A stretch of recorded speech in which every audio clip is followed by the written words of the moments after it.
Hello everyone, welcome to SustainCast. I'm Layan Abo Shkier, and today I'm joined by engineer Saeed Alghafri, who's the CEO of Emirates Steel. Thanks for being with us. Thank you so much, Layan. It's really great to be here to share with you what we've done in M-State. Absolutely, and we're super excited to actually talk to you about what you have been doing. But let me ask you, we are halfway through the first day of Forbes Middle East Sustainability Leaders Summit. So can you tell us what do you think so far about the summit?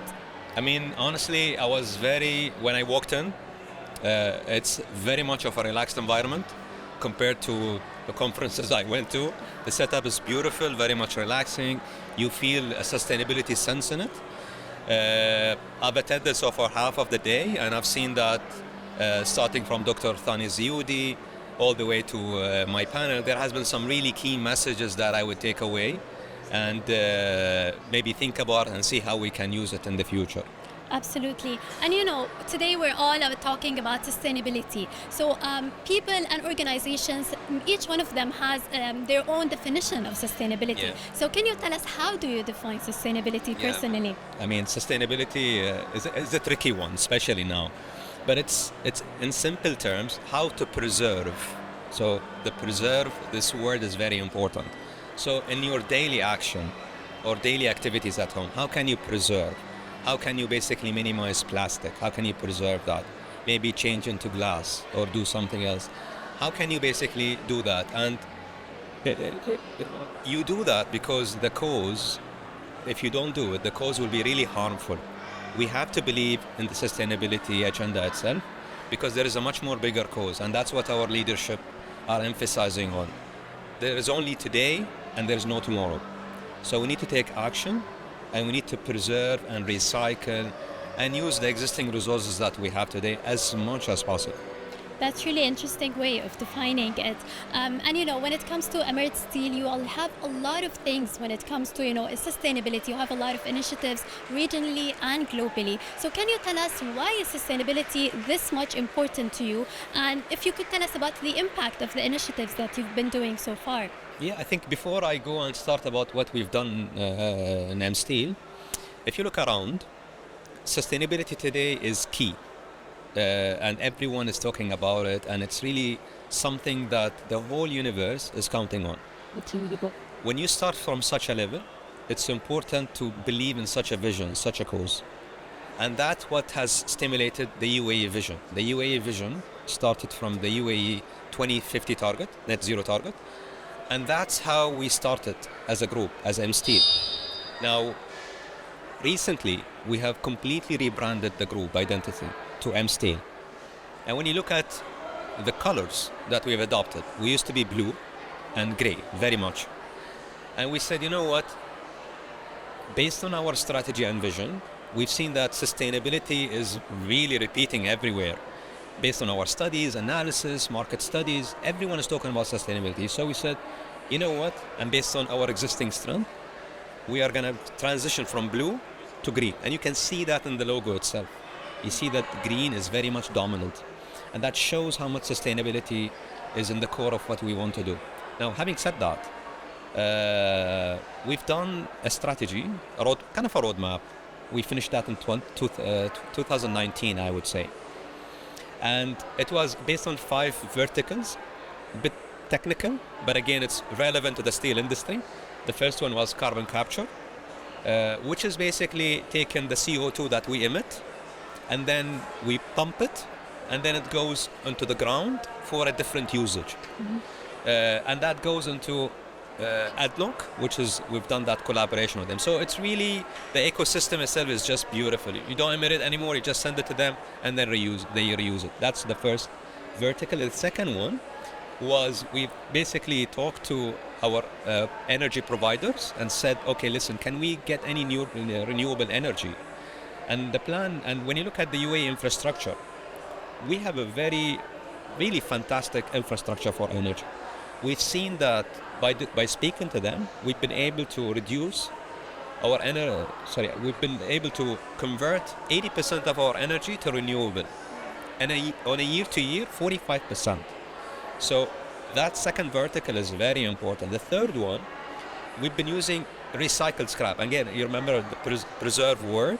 Instead of using iron ore, which is the raw material, we use scrap, which is a recycled material.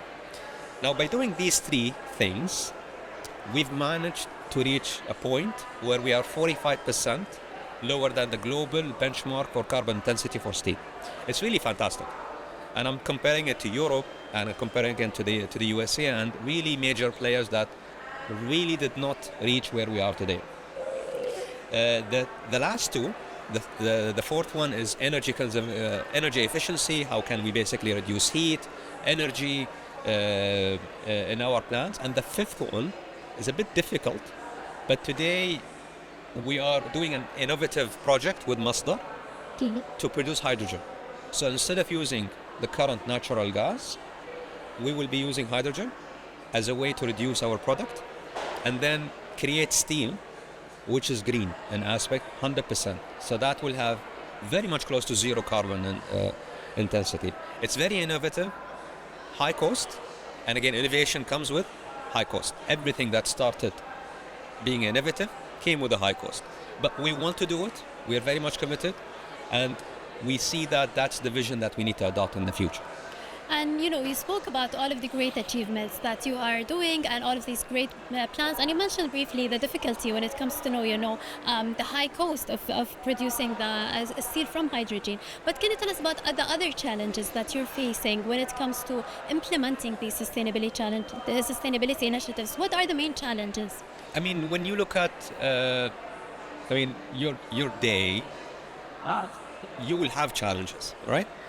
You're gonna either just go along with the challenges, or you're gonna sit back and say, listen, what am I gonna do about it?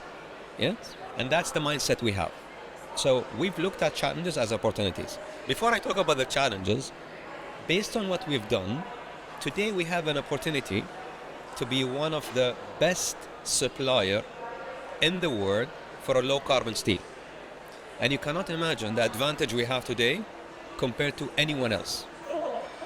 Now, we can sit down and do nothing until 2030 because we've already achieved the target, UAE and global.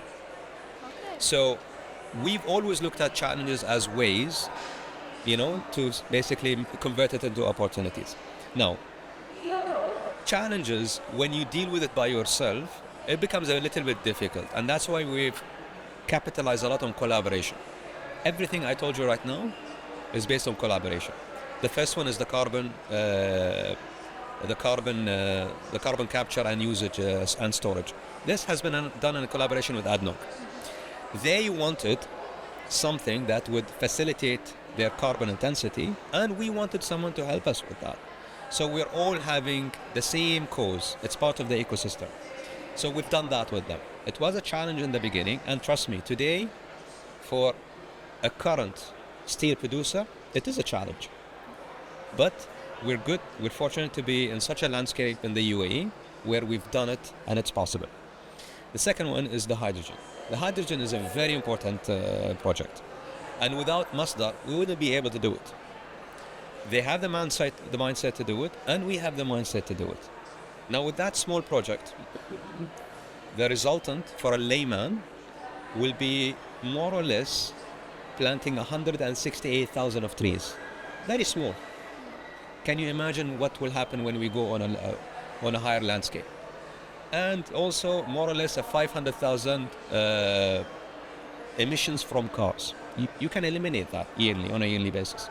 So what I'm trying to say is that it's a challenge, but without collaboration, it won't happen. And look at the consequence of that. The consequence on you, the consequence on me, the consequence on the government. It's really kind of very much of a circular economy where we are in today. And that's how we look at challenges. It's really interesting how you mentioned that, you are conveying challenges into opportunities. It's a really nice way of putting it together. Engineer Saeed, thank you so much for being with us today and for sharing all of these insights with us. Thank you so much. Thank you, Layan. Thank you so much. Thank you. Thank you.